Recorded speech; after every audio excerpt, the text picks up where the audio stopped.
রবীন্দ্র সরোবর ও সুভাষ সরোবরে ছট পুজোতে নিষেধ, করা নজরদারিতে কলকাতা পুলিশ।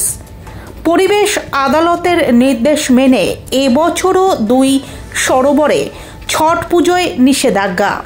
গেট বন্ধ থাকবে আগামী 28শে অক্টোবর সন্ধ্যা পর্যন্ত।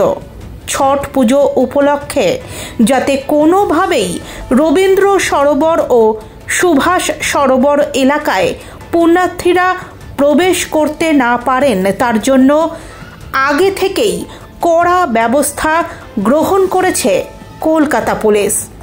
পরিবেশ আদালতের নির্দেশ মেনে এবছরও এই দুই সরোবরে ছট পুজো পালনের অনুমতি দেওয়া হয়নি।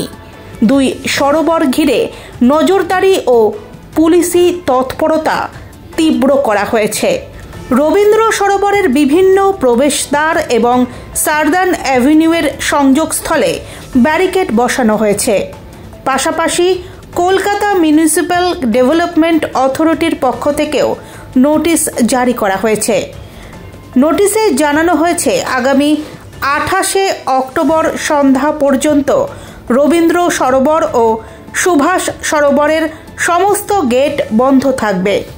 ছট পুজোর সময় পুণ্যার্থীরা যাতে লেকের ভেতরে প্রবেশ করতে না পারেন তা নিশ্চিত করতে মোতায়েন রয়েছে পর্যাপ্ত পুলিশ বাহিনী।